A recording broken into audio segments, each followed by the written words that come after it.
बात होगी एनकाउंटर की, मुठभेड़ की। फर्जी हुई, असल में एनकाउंटर हुआ, ये सवाल तो हमेशा किसी भी एनकाउंटर के साथ जुड़ जाते हैं, लेकिन यहां जिस एनकाउंटर की मैं बात कर रहा हूं उससे जुड़ जाती है जात, जात या जात, जो भी उच्चारण आप करें। बैलेंसिंग एक्ट की भी बात इससे चस्पा हो गई है क्या? अब बैलेंसिंग एक्ट तो कूटनीति में आप करते हैं, डिप्लोमेसी में एक बैलेंसिंग एक्ट, एक समन्वय, एक नट की तरह आपको चलना होता है, क्योंकि आपको अपने हित साधने होते हैं। पर जब अपराध पर नकेल कसने की बात हो तो उसमें भी बैलेंसिंग एक्ट हो जाए और उसमें जात फोरफ्रंट पर आती दिखे। भाई पुरानी कहावत है, जात ना पूछो साधु की, लेकिन क्या जात पूछी जा रही है अपराधी की? और वो भी उत्तर प्रदेश में जनसंख्या के लिहाज से, राजनीति के लिहाज से देश का सबसे बड़ा, सबसे अहम राज्य। 26 दिन पहले एक डकैती हुई थी। उस डकैती और उसके बाद हुए एनकाउंटर्स की गूंज आज भी सुनाई दे रही है उत्तर प्रदेश में। राजनीतिक गलियारों में भी आरोप प्रत्यारोप लगातार हावी हैं, शब्दों के बाण चल रहे हैं, पुलिस की गोलियां भी चल रही हैं। 28 अगस्त को सुल्तानपुर में एक जौहरी की दुकान में डकैती हुई। 1.5 करोड़ रुपए की यह डकैती थी। कुछ लोगों को पकड़ा गया, लेकिन जी एक आरोपी मंगेश यादव, यादव शब्द पर गौर कीजिएगा, उसका 5 सितंबर को एनकाउंटर कर दिया जाता है कि ये मुख्य आरोपी था, पकड़ में नहीं आ रहा था, इसको घेरा। जो वो एक रटी रटाई कहानी होती है किसी भी पुलिस एनकाउंटर की, और इसे हमने ढेर कर दिया। अखिलेश यादव ने मोर्चा खोल दिया सरकार के खिलाफ कि लगता है सुल्तानपुर की डकैती में शामिल लोगों से सत्ता पक्ष का गहरा संपर्क था, इसीलिए तो नकली एनकाउंटर से पहले मुख्य आरोपी से संपर्क साधकर सरेंडर करा दिया गया। अन्य सपक्षीय लोगों के पैरों पर दिखावटी गोली मारी गई और जात देखकर जान ले ली गई। बाकी जो आरोपी पकड़े उनको पहले बता दिया, पकड़ लिया, उनको गोली नहीं मारी गई। एक हाफ एनकाउंटर कर दिया गया दिखाने के लिए। ये ऐसा आरोप लगा रहे थे अखिलेश यादव कि पैरों पर गोली मारी, इनको पकड़ लिया। पर देखिए जी, मंगेश यादव, क्योंकि ये यादव था, इसे पकड़ा नहीं, इसे ढेर कर दिया गया। साथ में कुछ और सवाल जोड़ दिए कि मुख्य आरोपी ने सरेंडर कर दिया है तो लूट का सारा माल भी वापस हो जाना चाहिए और सरकार को मुआवजा अलग से देना चाहिए। नकली एनकाउंटर रक्षक को भक्षक बना देते हैं। समाधान नकली एनकाउंटर नहीं, असली कानून व्यवस्था है।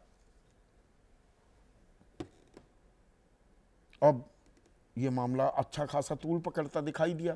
आरोप अखिलेश यादव पर भी लगे कि अपनी यादव जाति को फिर से लामबंद करने की वो कोशिश करते दिख रहे हैं। लोकसभा चुनाव में अच्छा प्रदर्शन किया, लेकिन अपने परिवार के अलावा किसी यादव उम्मीदवार को खड़ा नहीं किया था। तो अब 10 सीटों पर विधानसभा के लिए उपचुनाव होने हैं, तो वोट बैंक की लामबंदी भी हो रही थी क्या? ऐसे आरोप लगे, ऐसा विश्लेषण भी हुआ। लेकिन जब यह मामला ठंडा पड़ता दिख रहा था, अब एक और कड़ी जुड़ गई है, और कड़ी जुड़ी आज सुबह तड़के 3 से 5 बजे के बीच। एसटीएफ, स्पेशल टास्क फोर्स, और उन्नाव पुलिस ने अनुज सिंह नाम के एक और आरोपी है, अनुज और मंगेश, ये दोनों ही जौहरी की दुकान में अंदर घुसे थे, ऐसा पुलिस दावा कर रही है। तो अनुज सिंह के बारे में जानकारी मिली कि अचलगंज थाने के बेथर गांव में यह छिपा हुआ है, तो गांव को घेर लिया गया। सुबह सुबह सरेंडर करने को कहा गया अनुज सिंह को, उसने सरेंडर नहीं किया। एक सिपाही पर उल्टे फायरिंग कर दी, जवाबी फायरिंग में उसे गोली लगी और वो ढेर हो गया। अब अनुज सिंह कोई जरूरी नहीं है कि राजपूत ही हो, पर ये राजपूत था। अब आता है जात का खेल। ये जो बैलेंसिंग एक्ट हो रही है क्या कि अच्छा यादव को लेकर वो अपराधी था, यादव को लेकर सवाल उठे, तो क्या ये एक बड़ा कन्वीनियंट सा एनकाउंटर हुआ? और ये एनकाउंटर हमेशा सुबह सुबह होंगे, कोई भाग रहा होगा, पुलिस पर गोली चलेगी और फिर ढेर कर दिया जाएगा। पकड़ा नहीं गया अनुज प्रताप सिंह, ढेर हो गया, पुलिस वाले पर गोली चलाई। अब पलटवार हो रहा है बीजेपी की तरफ से, एनडीए की तरफ से कि अरे बड़ा यादव यादव कर रहे थे, जात देख रहे थे अपराधी की, अब क्या बोलोगे अखिलेश यादव? ये बयान आ रहे हैं। योगी आदित्यनाथ ने हुंकार भरी, जो लोग जाति का नंगा खेल खेलते हैं, समाज को लड़ाते हैं, ये वही लोग हैं जो दंगाइयों के सामने नाक रगड़ते थे। जब प्रदेश आगे बढ़ रहा है तो इन्हें विकास कैसे अच्छा लग सकता है? अपराध मुक्त होगा प्रदेश तो विकास होगा, ये कह रहे हैं योगी आदित्यनाथ। जबकि अखिलेश यादव ने ट्वीट किया, सबसे कमजोर लोग एनकाउंटर को अपनी शक्ति मानते हैं, किसी का भी फर्जी एनकाउंटर नाइंसाफी है, जिनका खुद का कोई भविष्य नहीं होता वही भविष्य बिगाड़ते हैं। अब एक लाइन ली है अखिलेश यादव ने, नुआंस समझिए। अखिलेश यादव कह रहे हैं कि अनुज प्रताप सिंह का भी आपने फर्जी एनकाउंटर किया है, और फर्जी एनकाउंटर कमजोर लोग करते हैं। सरकार के लोग कह रहे हैं अपराधी को हम बख्शते ही नहीं है, वो किसी भी जाति का हो। संजय निषाद जो मंत्री हैं यूपी सरकार में, वो कह रहे हैं हमारी सरकार में जाति देखकर कोई काम नहीं होता, जो अपराधी होगा उसको सजा मिलेगी। और वैसे ये भूल गए वो सहायक शिक्षक भर्ती वाला जो मामला, 4.5 साल बाद इलाहाबाद हाईकोर्ट की लखनऊ बेंच ने नई मेरिट लिस्ट निकालने की बात कह दी, तो संजय निषाद कह रहे थे नहीं, पिछड़ों के साथ बहुत नाइंसाफी हो रही थी, अब इंसाफ होगा। 19,000 पद जो पिछड़ी जाति को मिलने चाहिए थे वो उन्हें नहीं मिल पाए। पर मैं थोड़ा विषयांतर हुआ हूं, यहां एनकाउंटर की बात, भाई सजा मिलनी चाहिए, उसमें जात क्यों देखें? तो उदयवीर सिंह समाजवादी पार्टी के राष्ट्रीय प्रवक्ता हैं, उन्होंने कहा कि पुलिस ने अपना परसेप्शन ठीक करने के लिए यह हत्या की है। मंगेश यादव के एनकाउंटर के बाद उठे सवालों के बाद पुलिस ने छवि को बचाने के लिए अनुज का एनकाउंटर किया। ओम प्रकाश राजभर कह रहे हैं कि नहीं, हम ऐसा करते ही नहीं है।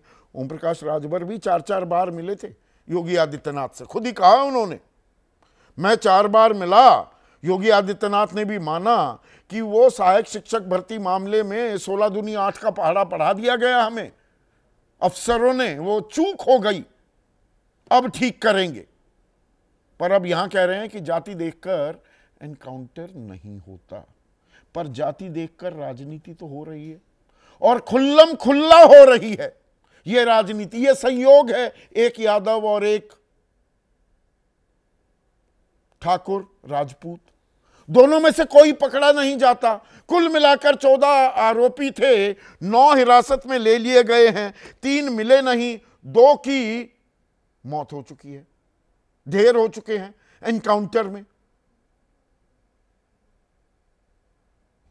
यह संयोग है या हम ज्यादा रीड कर रहे हैं?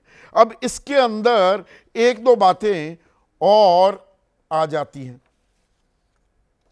जब एनकाउंटर की बात हो रही है तो नजर तो डालनी चाहिए कितने एनकाउंटर हुए हैं योगी राज में। तो योगी राज में कुल मिलाकर 12,964 एनकाउंटर हुए हैं, छोटा मोटा आंकड़ा नहीं है ये। औसतन 13 दिन में एक एनकाउंटर हो जाता है। वो ठोक दो नीति, उसके लिए तालियां भी बजी योगी आदित्यनाथ के लिए। बुलडोजर भी बहुत चले, अब सुप्रीम कोर्ट ने बुलडोजर चलाने पर तो रोक लगा दी है कि ये इस तरह से बुलडोजर ना चलाइए। और ठोक दो नीति क्या बैकफायर भी कर रही है। 207 अपराधी मारे गए, गिरफ्तार हुए 27,117,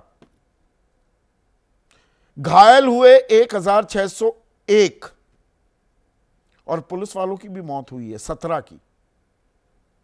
अब एनकाउंटर में जाति थोड़ी तलाशी जाए, खंगाली जाए, जो हमने आज खंगाली, तो 207 में से 67 तो मुसलमान थे।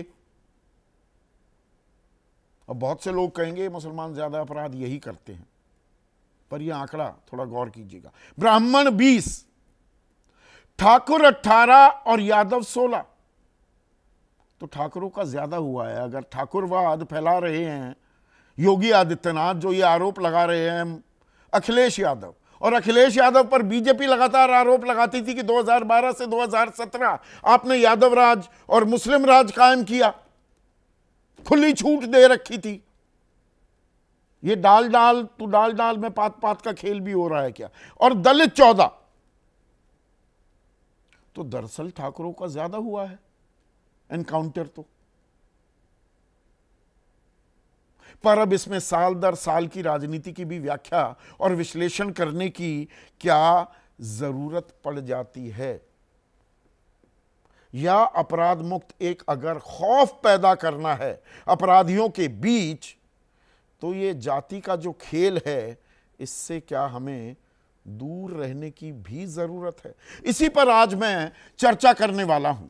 ऐसे में आज का सीधा सवाल, एनकाउंटर में जात, तू डाल डाल में पात पात, और यूपी में अनुज का एनकाउंटर मंगेश का काउंटर, यही बैलेंसिंग एक्ट हो रही है क्या।